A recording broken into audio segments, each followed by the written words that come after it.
우리가 오늘 이제 성탄절입니다. 성탄절이면서 주일입니다. 오늘 이 성탄절은 예수님께서 이제 사람의 몸으로 입고 오셔서 이 세상에 오신 날을 기념하는 절기입니다. 그래서 예수님이 그날 실제로 태어난 것은 아니고요. 예수님이 언제 태어나신지는 알아요, 몰라요? 모릅니다.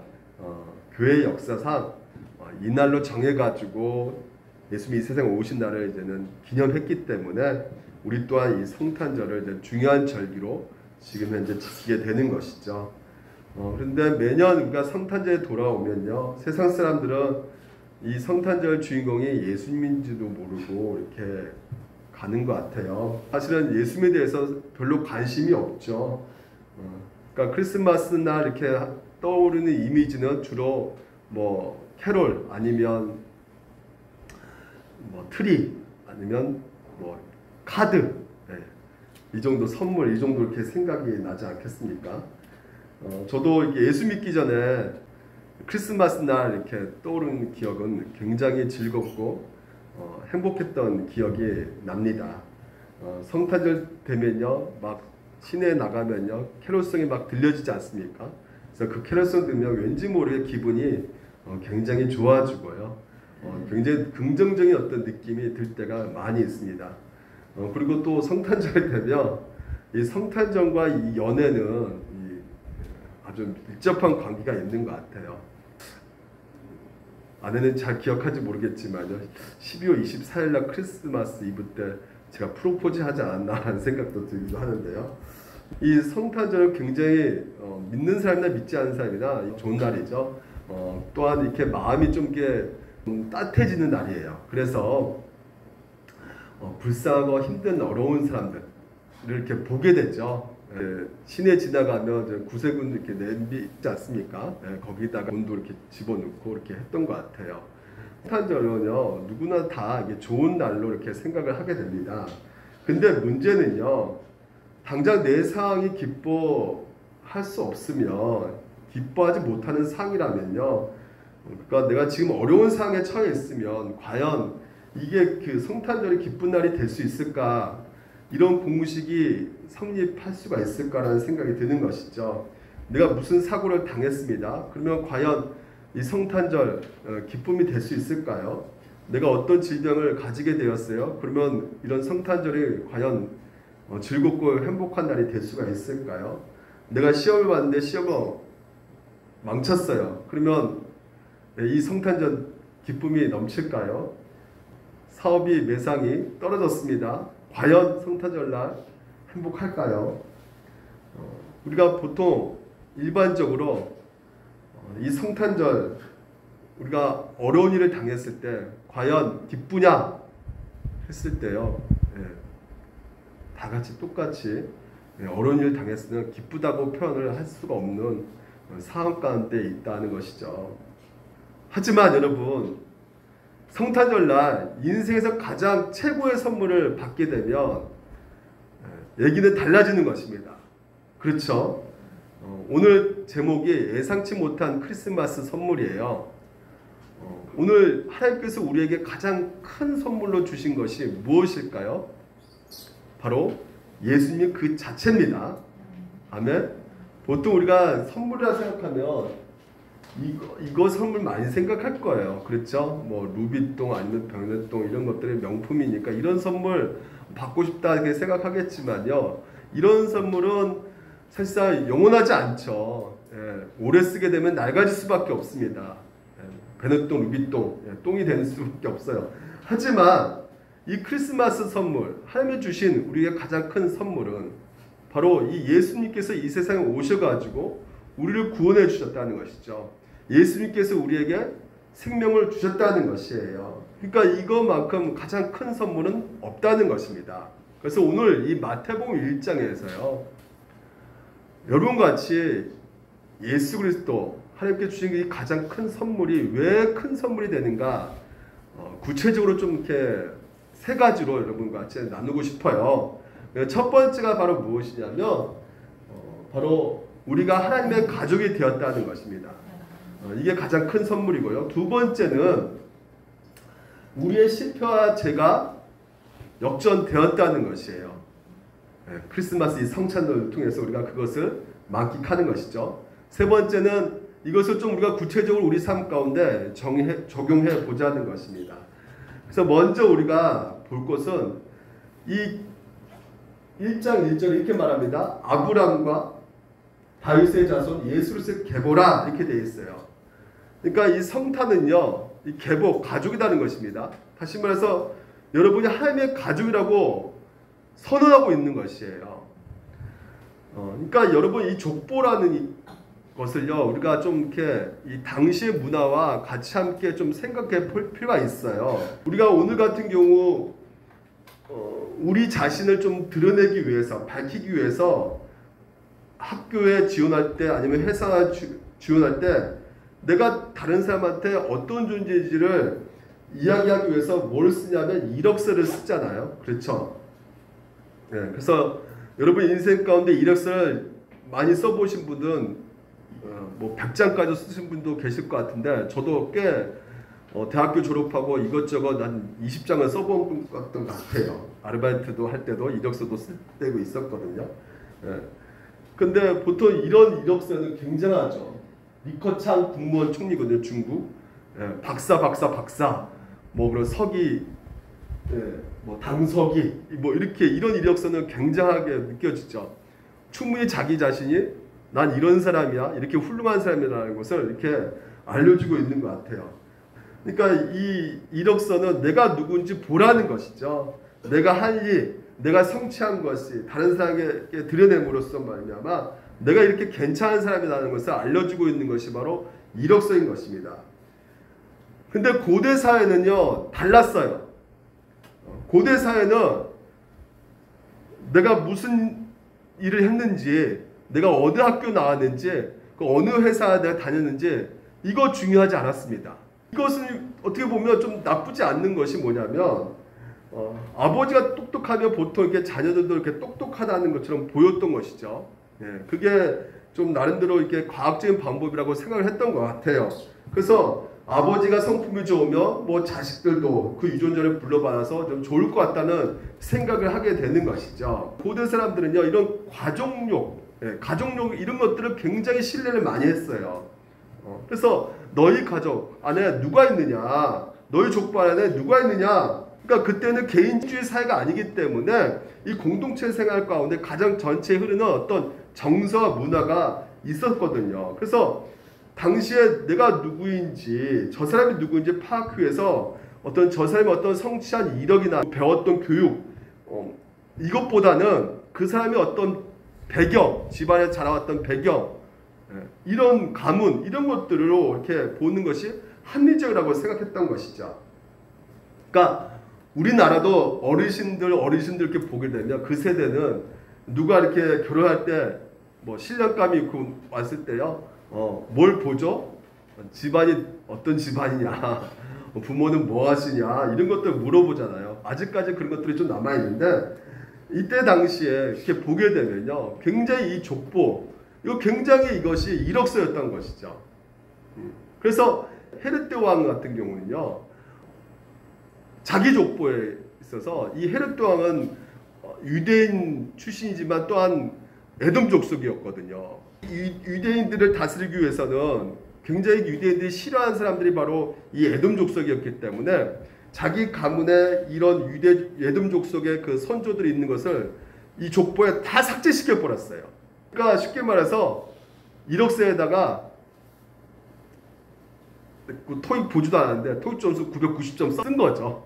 그만큼 이 족보가 중요했단 말이죠. 여러분 이런 생각을 가지고 이 족보를 다시 보기 시작하면요, 그 당시에 이스라엘 사람들은 굉장히 자기만의 어떤 프라이드가 강했거든요. 율법을 가지고 있기 때문에, 자기가 율법을 알고 있기 때문에 이런 자기의 어떤 하나님의 선민 사상이 강하게 있었어요. 근데 오늘 이 족보를 보게 되면 1차 독자인 유대인들에게는 굉장히 충격적인 족보가 되는 것입니다. 왜냐하면요, 그러니까 자신의 역사 가운데, 자신의 어떤 가문 가운데 이런 족보가 있다는 것에 대해서는 굉장히 충격적일 수밖에 없는 것이 여자가 무려 5명이 등장하고 있다는 것이에요. 보겠습니다. 다말, 그리고 라합, 룻, 우리의 아내 밧세바죠. 그리고 마리아. 5명이 등장합니다. 이 5명 보게 되면요, 4명이 다 이방 여인이었어요. 1명 마리아는 유대인이었죠. 그러니까 아까 헤롯 대왕이 자기가 에돔 족속인 그런 선조들을 싹 삭제시켰다 그랬잖아요. 그러니까 지금 이 족보를 보게 되면, 그리스도의 그 가족력을 보게 되면 지금 이방 족속 라합이 있고요. 이 가나안 여자입니다. 그리고 한마디로 기생이었어요. 그리고 밧세바는 헷 족속입니다. 룻은 모압 사람이에요. 유대 사람이 아닌 것이죠. 그러니까 이렇게 이방인이 느낀다는 그 자체부터 이들을 보기에는 평가는 빵점이에요. 30점밖에 안 되는 것이에요. 그러니까 이게 너무나 그들 가운데 충격적인 것일 수밖에 없는 것입니다. 그리고 도덕적으로도 너무나 악한 사람들이 이 족보에 너무 많이 등장하고 있단 말이죠. 보시면 3절에 보게 되면 유다는 다말에서 베레스와 셀을 낳고 베레스는 헤스를 낳고 헤스는 남을 낳고 이렇게 돼 있잖아요. 지금 보면 베레스와 셀을 낳고 베레스는 헤스를 낳고, 그러니까 남자가 남자 이렇게 낳았다고 그렇게 말을 등장하고 있는데, 지금 유다는 갑자기 다말이 등장하고 있어요.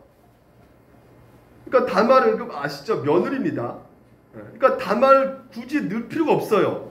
그냥 유다는 베레스와 셀을 낳고 이렇게 하면 돼요. 근데 굳이 지금 마태 저자는 이 다말의 이름을 끼워 넣고 있단 말이죠.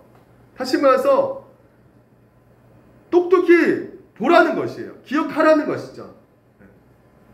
그러면서 다말을 집어넣고 있는 것 같아요. 그러니까 창세기 38장에 보게 되면 이 다말 얼마나 그 38장 우리가 금요일날 살펴보았잖아요. 끔찍한 사건이 벌어지지 않았습니까? 그 38장에. 유다의 아내가 아니었어요. 다말은요. 며느리입니다. 며느리하고 시아버지하고 임신상간 이야기가 아주 도덕적이지 않고 지저분하고 더러운 얘기가 거기 38장에 쓰여져 있단 말이죠. 그러니까 예수님은 유다 지파 출신이다. 그렇게 말하면 그 당시에도 굉장하다. 스펙이 있네. 좋은 가문이네. 좋아. 아주 훌륭한 교육을 받았구나. 이렇게 생각할 수 있겠지만 지금 유다에서 다말 이게 딱 등장하는 순간부터는 얘기가 완전히 바뀌어지는 것이에요. 마태가 이렇게 말하는 것입니다. 야, 유다가 어떤 죄를 짓는지를 보라는 것이에요. 유다가 어떤 일을 했는지, 얼마나 며느리를 학대하고 무시하고 멸시했는지 보라는 것이죠. 그리고 이 며느리도 얼마나 야베였는지 보라는 것이에요. 이걸 기억하라고 다말에 일부러 끼워 넣어서 지금 이제 마태가 쓰고 있다는 것이죠. 그러니까 당시에 이 자존심이 강한 이 유대인들이 이걸 보면서 어떤 생각을 했을까요? 아마 3절 딱 읽은 순간에 딱 막혔을 것이에요. 이게 뭐야 이게? 왜 이딴 얘기를 쓰고 있어? 하면서 아마 승질 부렸을 것입니다. 더 놀라운 것은요, 유대 왕들의 이야기가 너무나 악한 왕들이 쓰여져 있다는 것이에요. 지금 보시면 이 지금 빨간 글씨 되는 게 다 악한 왕이거든요. 성경에 다 악하다고 말하고 있어요. 르호보암, 우상숭배죠, 아비야, 요람, 다 악한 왕이에요. 정직하지 못했어요. 하나님 아버지 앞에. 아하스 보십시오. 이 아하스만 제가 성경 구절 가운데 열왕기 하에서 말씀드릴게요. 보십시오. 아하스가 왕이 될 때 빨간 글씨, 그의 하나님 여호와께서 보시기에 정직히 행하지 아니했다고 그랬죠. 그리고 심지어 어떤 일을 저질렀냐면 이방 사람의 가증한 일을 따라서 자기 아들을 어떻게 해요? 제물로 바쳤다는 것이에요. 이것만큼 악한 양이 누가 있겠습니까? 그러니까 죄에다 나와 있는 그 왕들을 보게 되면 너무나 이 악한 왕들이 지금 현재 이 족보에 기록되어 있다는 것이죠. 그러니까 이 족보를 볼 때 대부분 사람들이 충격을 받을 수밖에 없는 것이에요. 6절 보게 되면 이새는 다윗 왕을 낳으리니라. 다윗은 우리아의 아내에서 솔로몬을 낳고 이렇게 되어 있습니다. 일본 유대인들에게는 다윗은요, 세종대왕급이 아닙니다. 더 위에요. 성군 중에 성군이라서 여겼단 말이죠. 유대인들은요. 왜냐하면 이 다윗은 우상 숭배도 하지도 않고요. 아주 경건한 사람이에요. 그래서 시편 대본을 누가 썼어요? 다윗이 썼단 말이죠. 그만큼 좋은 사람이었어요. 그러니까 다윗 딱 족보에 나오면 내 가문 이런 가문이야. 자랑스러워 한단 말이죠. 아, 정말 명문가 출신이구나. 사람들 대부분 그렇게 생각했단 말이죠. 근데 보십시오. 다윗 왕을 낳으니라. 다윗은 그냥 지금 현재 보시면 우리의 아내가 누구예요? 밧세바죠. 그러면 밧세바라 쓰면 될 것 같은데 왜 굳이 여기에 우리의 아내라고 넣었을까요? 그냥 밧세바 썼으면 대부분 사람들이 아, 이거 밧세바가 아내구나 이렇게 생각하고 아, 이 다윗이 간통하고 이런 간음했던 것을 그냥 모르고 지나갈 수가 있단 말이죠. 그래서 일부라도 지금 현재 마태는요, 우리의 아내 딱 이렇게 써버린 것이에요. 다윗이 어떻게 했습니까? 우리아를요? 전쟁터에 앞서 보내가지고 죽게 한 사람이 바로 이 다윗이었단 말이에요. 누굴 차지하기 위해서? 우리 아내 밧세바를 차지하기 위해서 이렇게 엄청난 악한 짓을 했다는 것이죠. 그러니까 마태는 봐, 너희들 다윗을 보면서 사무엘하 이거 봐라고 다윗이 얼마나 나쁜 짓을 했는지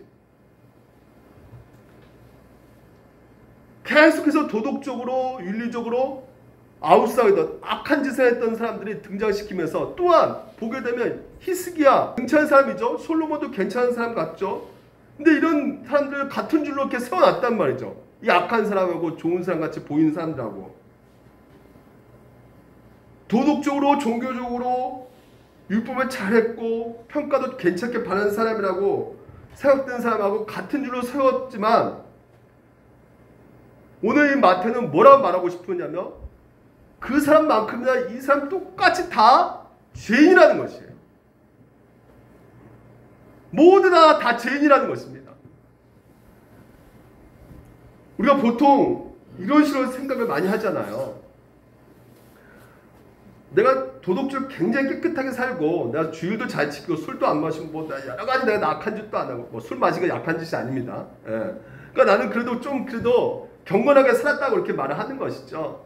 근데 저쪽 보니까 저 사람은 너무나 방탕한 삶을 살아요. 예? 아유 저거 인간 저렇게 살면 안 되는데 저 나쁜 인간이네 저거 하면서 이렇게 상대방을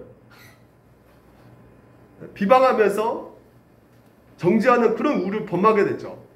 또 반대편에서는 또 어떻게 생각합니까? 나는 방탕하게 살고 있는데 저 사람은 너무나 약한 사람을 그리고 어려운 사람을 보지도 않고 자기 잘난 것에 사네 하면서 나를 비방하네. 저 인간도 못돼 처먹었네 하면서 비방한단 말이죠. 그러니까 서로 똑같이 비방하고 있는 이 상황 속에서 마태는 뭐라 말하냐면 둘 다 악하다는 것이에요. 기생 라합이나 다윗이나 그러니까 그 당시 유대인들이 성군처럼 여겼던 다윗이나 똑같다고 얘기를 해주고 있는 것이에요. 제가 좀 더 이해를 듣냐면 유한용 아시죠? 매국노 유한용이나 뭐 안중근이나 똑같다고 그렇게 말을 하고 있는 것이에요. 지금. 그러니까 마태는 뭔가 우리 가운데 더 깊은 얘기를 하고 싶었던 거예요. 모든 사람들이 다 죄인이다. 어떤 사람들이든지 다른 성보다 더 나은 것처럼 보일 수 있겠지만 결국 모든 사람들이 하나님 아버지 앞에 서게 되면 죄인이라는 것이에요. 아, 목사님이 히스기야 괜찮은 사람 아니에요? 윤리적으로 도덕적으로? 예, 여러분 법을 잘 지킨다고 해서 여러분 성경에서는 그 사람이 의로운 자다 말하고 있지 않습니다. 죄의 본질은 무엇을 지키고 안 지키고 여기에 있는 것이 아니란 말이죠. 성경에서 죄의 본질은 만왕의 왕 대신 이 모든 우주 만물을 창조하신 예수님이 삼일체 하나님이심을 인정하지 않는 거, 하나님으로 영접하지 않는 거, 받아들이지 않는 거, 이것이 바로 죄의 본질이라는 것이에요. 그러니까 하나님 없이 자기 중심적인 사고, 하나님 없는 이기적인 자아, 이게 바로 죄의 본질이라는 것이에요. 그러니까 내 이익을 위해서라면 내 주변 모든 사람들과 심지어 하나님까지도 통제하려고 하고 이용하려고 하는 것이 바로 뭐냐면 죄의 본질이라는 것이에요. 왜 우리가 남의 것을 이렇게 뺏고 착취하고 짓밟고 갑질하고 그 남을 짓밟으면서도 올라가려고 하고 이런 모든 것이 왜 그럴까요? 다 뭐예요? 내 자신이 가장 중요하다는 것이에요. 가장 내 유익이 최고이기 때문에 남을 빼앗고 착취하고 갑질하고 밟고 올라서는 것을 보여주고 있는 것이죠. 왜 남의 명예를 훼손합니까? 남의 명예를 훼손하면서 뭘 드러내고 싶은 거예요? 내가 얼마나 훌륭한 사람인지 드러내고 싶은 것이죠. 그러니까 이 모든 죄의 본질을 깊숙하게 들어가다 보면요. 뭐가 있습니까? 그렇죠. 하나님 없는 자기 중심성, 이기적인 자아가 그 안에 있는 것이에요. 이런 상태의 인간을 오늘 하나님께서는 뭐라 말씀하시냐면 다윗에서 예수 그리스도의 계보라 말씀하시면서 이 족보, 예수 그리스도 족보라, 이게 뭐야? 예수 그리스도 이력서라 그랬죠. 예수 그리스도께서 사람들에게 자 봐봐 내 이력서야 이렇게 보여주면서 이 사람들과 내가 한 가족이다 이렇게 말을 하고 있는 것입니다. 그러니까 복음은 무엇이냐? 처음에는 우리를 불쾌하게 만든단 말이죠. 죄인이란 말한단 말이에요. 모든 사람이 하나님 아버지 앞에 죄인이다. 그래서 모든 사람 하나님 앞에 스스로 의를 가지고 설 수가 없다. 다윗이나 바세바나 다 유다 같은 사람 죄 짓는 것만큼이다. 우리들이 다 죄인이다. 하지만 하나님께서는 어떻게 하신다는 것이에요? 우리 모두 사랑받을 수 있다고 말씀하고 있단 말이죠. 성탄절 바로 이 땅 가운데 오신 것은 누구 때문에? 바로 우리 같은 죄인 때문에 오셨다는 것이에요. 그러니까 헤롯 대왕은 삭제시켜 버리잖아요. 근데 예수님은 뭐라고 하냐면 보세요. 이거 내 가족입니다. 내가 소개할게요. 이렇게 말씀하고 있는 것이죠. 그러니까 만일 오늘 여러분이 유다 같다면, 여러분이 다말 같다면, 내가 라합 같다면, 내가 정말 다윗 같다면 도덕적이든 도덕적이지 않든 뭐 사람이든 똑똑하지 않든 간에 누구나 다 그리스도 안에 있으며 그리스도와 더불어 가족이 될 수 있다라는 것을 오늘 이 족보를 통해서 우리 가운데 알려주고 있다는 것입니다. 그러니까 과거의 족보는 이랬단 말이죠. 내가 한 행위 이력서 있잖아요. 내 성취가 이력서란 말이죠. 근데 지금 거기에 대해서 예수님께서 뭐라 말하고 계시냐면 너희 성취, 너희 노력, 너희 행동은 내 가족 되는 데 있어서 아무 상관없다. 너희들이 인생을 어떻게 살았는지 상관없다는 것이에요. 너희들 어떻게 살았는지, 너희들 얼마나 죄를 졌는지 그거 중요하지 않다는 것입니다. 너희들이 하는 것마다 실패했던지 성공했던지 그게 중요하지 않다는 것이에요. 나는 너희의 가족이 될 수 있다. 나는 너희들을 자랑스러워할 것이다. 기꺼이 너는 내 가족이다. 저 쓰레기 같은 염경철, 저 인간 또 내 가족이다. 나는 염경철의 맏형이다. 이렇게 오늘 우리 가운데 이 족보 이야기를 통해서 말씀해주고 있는 것입니다. 이게 바울이 로마서 5장 8절 이렇게 말합니다. 우리가 아직 죄인 되었을 때, 우리가 뭐라고요? 원수 되었을 때, 형편없고 아무것도 무식한 우리들을 하나님을 정말 인정하지 않는, 아버지를 인정하지 않는 그런 불효막심한 우리를 위해서 기꺼이 하나밖에 없는 아들 예수를 이 땅 가운데 오게 하셔서 죽게 하셨단 말이죠. 이 마태복음 이야기가 다 그런 얘기란 말이죠. 보십시오. 마태복음 12장 보십시오. 예수님께서 가르치고 있는데 진짜 마리아와 그 가족들이 왔어요. 그래서 왔다 그랬더니 예수님께서 뭐라 말하냐면 누가 내 어머니요 내 동생이냐 이렇게 물어봐요. 그러면서 뭐라 말하냐면 저 손을 내면 제자들을 가리켜. 여러분 제자들이 어떤 상태였습니까? 그 당시만 해도 세리, 가장 사람들이 싫어했던 세리, 어부 이런 출신들이었단 말이죠. 근데 그 역적으로 취급받던 그 사람들을 향해서 제자들을 가리켜서 저 사람들이 바로 내 가족이다 이렇게 말하는 것이에요. 그럼 마리아하고 그 가족들은 가족이 아니냐? 가족이죠. 근데 오늘 이것은 뭘 말해주고 있습니까? 족보 이야기의 그 말씀과 똑같은 메시지를 우리 가운데 던져주고 있는 것이에요. 너가 나의 가족이다. 예수 그리스도 안에서 여러분들에게 말씀하고 계신 것이 너는 그 아들 안에서 예수 그리스도 안에서 내 가족으로 받아들인다. 내가 예수 안에서 내 아들 안에서 너희들을 내가 자랑스럽게 여긴다. 예수 그리스도 안에서 내 아들 안에서 내가 너를 보면서 기뻐한다.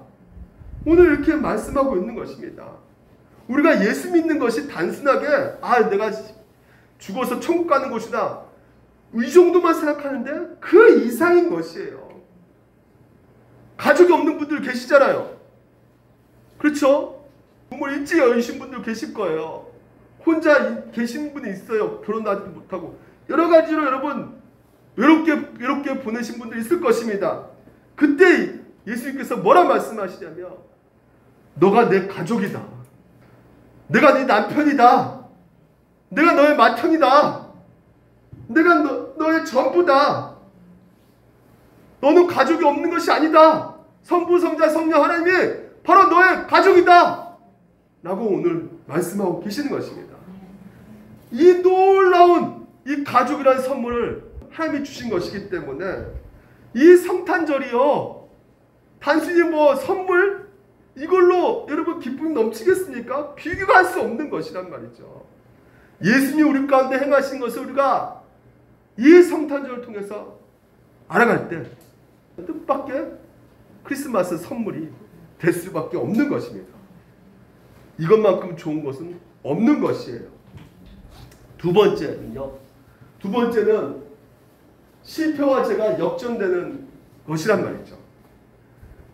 여기서 중요한 단어는 따라합시다. 역전입니다. 오늘 이 족보 보는 사람 모든 이야기를 이렇게 자세히 보게 되면요, 계속해서 말도 안 되는 이 잘못된 선택을 한 사람들이 바로 이 사람들이에요. 보시면 아브라함이 이삭을 낳고 이삭은 야곱을 낳고 야곱은 그냥 형제들을 낳고 했는데 그 앞에 뭐가 있어요? 유다가 들어가 있습니다. 원래 야곱의 첫째 아들은 누구예요? 루벤이죠. 근데 유다를 도드라지게 지금 이제 강조하고 있단 말이에요. 이렇게 표현 가운데 나타나고 있는 것을 보게 되면 야곱의 지금까지 하는 행동을 우리가 생각 안 할 수가 없는 거예요.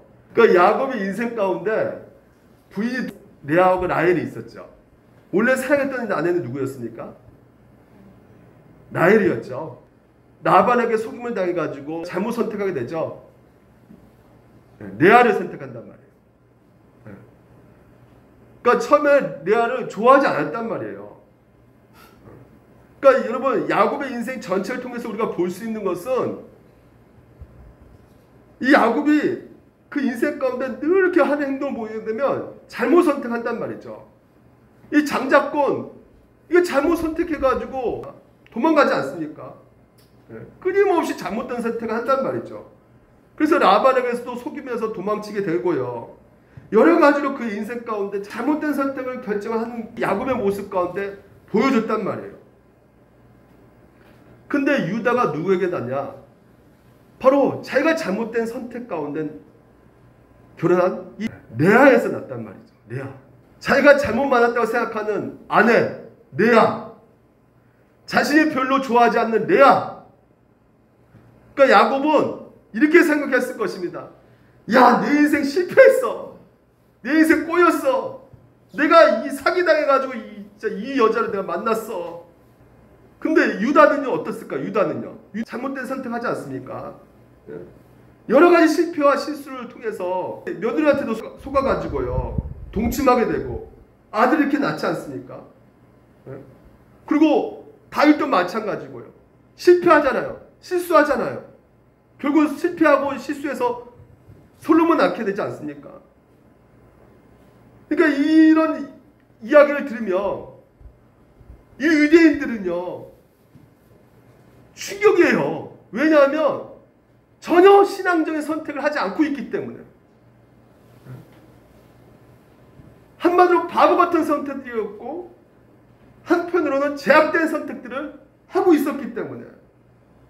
근데 여러분, 이 모든 선택을 통해서 하나님께서 하신 것이 무엇일까요? 이 잘못된 선택들이 점점 역사적 절정에 치고 올라가서 보게 되면 그 선택과 계보를 통해서 누가 나오는 겁니까? 예수 그리스도를 낳게 하셨단 말이죠. 보이십니까, 여러분? 이것이 오늘 우리에게 주는 의미가 무엇일까요? 간단하죠. 우리가 2022년도 이제 며칠 안 남았어요. 한 해를 마감하면서 여러분 생각되는 것이 무엇입니까? 아, 내가 과거에 이거 선택하지 않았으면 이 꼴 안 나갈 텐데. 내가 이거 잘못 선택했기 때문에 아이고 내 인생 망쳤어 진짜. 여러분 혹시 이렇게 생각한 분 계시지 않습니까? 네? 근데 여러분, 하나님께서 오늘 뭐라 말씀하시냐면 여러분의 잘못 선택과 그 실패와 제약을 사용하셔서 최선의 결과를 늘 내신다고 오늘 우리 가운데 말씀하고 계신다는 것이죠. 우리는 네가 저들의 이죄 때문에 내 진짜 명예 이거 완전 망쳤어. 내 가족관계 무너져 버렸어. 그때 그 인간 잘못 만나가 잘못 결혼했지 막. 내 인생 허비했어. 아우 내가 애를 잘못 키웠지. 내가 저 애를 딸을 키웠는데 진짜 아우 내가 잘못 키워서 죽었다. 애를 망쳐버렸어 완전. 생각을 우리는 한단 말이죠. 야곱을 리아를 만났을 때 분명하게 야곱도 자기 인생 망쳤다고 생각했을 것입니다. 하지만 야곱은 자기 인생이 망했다고 생각했지만요, 하나님께서는 레아의 결혼을 통해서 태어난 예수 그리스도, 그러니까 결코 그의 선택은 절대 차선책이 아니었단 말이에요. 하나님의 계획이었단 말이죠. 그러니까 여러분 인생은 여러분이 망칠 수가 있단 말입니까? 없단 말입니까? 여러분 인생을 망치는 결정을 여러분 할 수가 없습니다. 따라합시다. 나를 향한 하나님의 계획은 망칠 수 없다. 시작. 수가 없다. 불가능하다는 말이죠. 네. 왜요? 하나님께서는 여러분을 향한 계획을 여러분들이 잘못 선택한 것도 하나님께서는 선하신 계획으로 바꾸시기 때문에 그렇단 말이죠. 성경에서 이렇게 말합니다. 우리 같이 한번 읽어볼까요? 시작. 하나님을 사랑하는 사람들, 그 하나님의 뜻대로 부르심 받는 사람들에게는 모든 일이 서로 협력하여 선을 이룬다는 것이에요. 이 모든 일이 여러분의 안 좋은 일들, 후회스러운 일들, 잘못 결정하고 잘못 선택한 일들 다 포함되는 거예요. 근데 그것을 다 바꾸셔가지고 여러분 선을 이뤄가신다는 거죠. 아유, 그럼 내가 저지른 죄도 좋다는 거네. 죄 저질러도 괜찮다고 말하는 것이 아닙니다. 그건 악한 것이에요. 예? 어리석을 결정했다면 여러분 어리석은 짓을 하는 것입니다. 하지만 여러분 동시에 하나님께서는요, 우리의 잘못된 어리석은 결정임에도 불구하고, 그 제약된 결정임에도 불구하고 그것들을 바꾸셔가지고, 이것은 도무지 우리가 이해할 수 없지만요, 오늘도 우리의 인생을 통해서 하나님께서는 가장 좋은 길로 인도하신다는 것을 믿으시기 바랍니다. 우리가 무언가 결정했을 때, 그리고 그로 인해서 맞이하는 그 모든 것들이요, 결코 하나님 입장에서는 차선책이 아니었음을 여러분 기억하시기 바랍니다. 그러니까 여러분 입장에서는 저 인간 만나지 않았으면 좋았을 텐데, 저 염경철 만나가 내 인생 꼬인다 진짜. 나 그래도 젊었을 때 그 잘생기고 돈 많은 그 남자 만났으면 행복하게 잘 살았을 텐데. 근데 여러분 김송 아시죠? 이 김송 이 남편이 강원래 아시죠? 김건모 백댄서. 김건모는 또 누군지 아시죠? 너무 이렇게 경건하셔가지고 제 이름 다 불러도 그 사람 누구야 이렇게 하시면 정말 제가 진짜 이상한 사람 됩니다. 그 백댄서 이 강원래가 이 나이트에서 춤추다가 너무나 춤을 잘 추니까 이 김송이랑 빠져버린 거예요. 그래서 10년간 쫓아다니면서 연애하게 됩니다. 결국은 결혼을 하게 돼요. 너무나 사랑한 거죠, 김송이 이 남자를요. 근데 아시다시피 3개월 만에 교통사고를 당하죠. 그래서 하반신 마비가 돼버려요. 나는 그래도 이 남자를 사랑하니까 사랑의 힘으로 이길 수 있을 거야. 난 괜찮아. 난 사귀면 하면 돼. 근데 살아보니까 점점 힘든 거예요. 눈만 뜨면 내가 평생 어떻게 살지 이 남자하고. 어떻게 이 강원래 똥 치우고 막 이런 거 어떻게 하지? 그래서 점점 이게 화가 막 치밀어 오른다는 것이죠. 그래서 이 화가 오를 때마다 이제 강원래에게 쏘아 붙이는 것이죠. 네가 이렇게 바람 피우다가 천벌 받은 건데 내가 왜 이걸 다 내가 뒤에 떠안고 내가 책임져야 되는 것인가? 이혼해 막 하면서 유전해 내놔 막 하면서 막 쏘아 붙이고 그 어머니도 돌아가시고 여러 가지 힘든 사건이 있었는데 그런 걸 통해서 이 김송 이 자매님이 이제 회심하게 됩니다. 하나님을 만나게 돼요. 그래서 교회에 들어가서 자기 죄를 깨닫게 되고 하나님 내가 죄인이었군요 하면서 이게 회심하게 되면서요.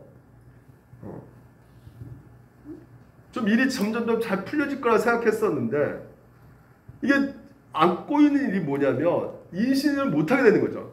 그러니까 시험관으로 이렇게 아기를 낳을 수 있다 생각했는데 이게 못 낳는 거예요. 이 시험관 아기 낳는 거 굉장히 힘들잖아요. 막 배에다 주사 꽂고 막 그거 얼마나 고통이 있는지 모른다고 합니다. 이게 너무나 힘든 거죠. 근데 이렇게 여러 번 시도를 했는데도 불구하고 내가 회심하고 하나님 만났는데 일이 잘 풀려야 되는데 이게 아기를 못 낳으니까 너무나 속상한 거예요. 그러니까 너무나 속상하니까 너 누구한테 화살이 가는 것이요? 남편한테 가는 거예요. 당신 같은 사람 만나가지고 나 이거 내 이모에 이꼴됐다 내 몸도. 근데 그 순간에 또 뭐가 보이냐면 하나님이 보여지기 시작한다는 것이죠. 내가 그렇게 짝사랑하고 내가 좋아해가지고 그래서 그 사랑인 그 남자를 통해서 채워줄 줄 알았는데 이게 다 깨져 버리니까 그 오는 그 신망과 좌절. 그래서 남편을 정죄하고 욕하고 막 그냥 쌍욕을 하면서 보냈는데 이제는 서서히 그 하나님이 찾아와서 만남으로 말미암아 점점 한 말을 잃게 되고 욕하는 것도 줄어들게 되고 그래서 5년 만에 남편이 카톡이 오는데 야 우리 다시 한번 시작해볼까? 이렇게 하더래요. 얘기를 한번 가져볼까? 근데 도무지 날 수가 없는 불임 상태였대요. 김송 난자도 그렇고 정자도 그렇고 날 수가 없는 그런 상태인데 세상에 이게 성공된 거예요. 그래서 이 김송 자매가 뭐라 그랬냐면 자기가 살아왔던 그 모든 인생 가운데 이런 실패와 좌절 이것이 하나님의 선물이었다는 것이죠. 왜요? 왜 선물입니까? 이 모든 상황을 통해서 더 나은 결과로 하나님께서 만드시는 것을 봤다는 것이죠. 모든 것을 통해서 결국 여러분들 삶 가운데 이루고자 하는 것이 하나님의 계획이 무엇일까요? 하나님께서 여러분에게 제일 좋은 선물을 주시기를 원하고 계신다는 것이죠. 그게 뭘까요? 따라합시다. 예수 그리스도. 예, 이런 모든 과정을 통해서 예수 그리스도 그분은 교제하고 붙잡고 만나기를 의지하기를 하나님께서는 원하신단 말이죠. 그래서 우리가 때로는 바보 같은 결정합니다. 때로는 제약된 결정을 해요. 여러분 삶 가운데 나 그때 그것만 아니었으면 내 이름이 이렇게 먹칠당하지 않았을 텐데 내가 잘못 선택했기 때문에 사람들에게 내 이름이 악명이 돼버렸어요. 나쁜 사람이다 막 이런 사람이 되어왔어요. 하지만 그리스도 안에 있다면 족보 안에 있다면요 하나님께서는 여러분들을요 요한계시록 보게 되면 생명책에 기록되어 있다는 거거든요. 예수를 믿는 자들은 생명책에 기록됐다는 것은 다시 말해서 너의 이름을 내가 기억한다는 것이에요. 여러분 오늘 하나님께서는 그 놀라운 그리스도의 영광을 우리 가운데 부어주시기를 원하고 계십니다. 우리가 바보 같은 결정, 나쁜 행동을 사용하셔가지고도 우리에게 그 놀라운 일들을 행하시기를 원하고 계신단 말이죠. 그래서 천구 천사 그 위에 하늘의 보좌 우편에 앉아 계셔서 그냥 하나님께서 그냥 그 자초만의 영광이기 때문에 그냥 거기에 계셨으면 되는 건데도 이 땅에 내려오셔서 우리가 받은 그 많은 수치와 오명을 다 뒤집어 썼단 말이에요. 마태복음의 가장 큰 줄기 핵심이 바로 오늘 우리 가운데 보여주고 있는 것이 무엇이냐? 지금 족보 보셨잖아요. 다 이름이 하나같이 더러운 이름들이에요. 그런데 예수님께서 이 땅에 오셔서 나 괜찮은 집에서 내가 태어나기로 내가 결정했다고 하지 않으시는 예수님께서 오늘 우리에게 말씀하고 계신다는 것이에요. 뭘요? 너희들이 어떤 상황에 처해 있던 간에, 너희들이 어떤 잘못된 결정을 했던 간에, 너희들이 어떤 실수했던 간에 너는 나의 가족이다. 나는 너의 남편이다. 나는 너의 맏형이다. 난 너를 버리지 않을 것이다. 이렇게 오늘 여러분 가운데 말씀해주고 있는 것이 바로 이 성탄절이란 말이죠. 계속 그 예수님께서 그 오명을 뒤집어 쓰고 있는 것이에요. 그래서 보십시오. 예수님이 마태복음 9장에 보십시오. 예수께서 마태 집에서 앉아 음식을 먹고 있는데 이 마태가 누구라고요? 세리 마태란 말이죠. 매군노 취급당했단 말이에요.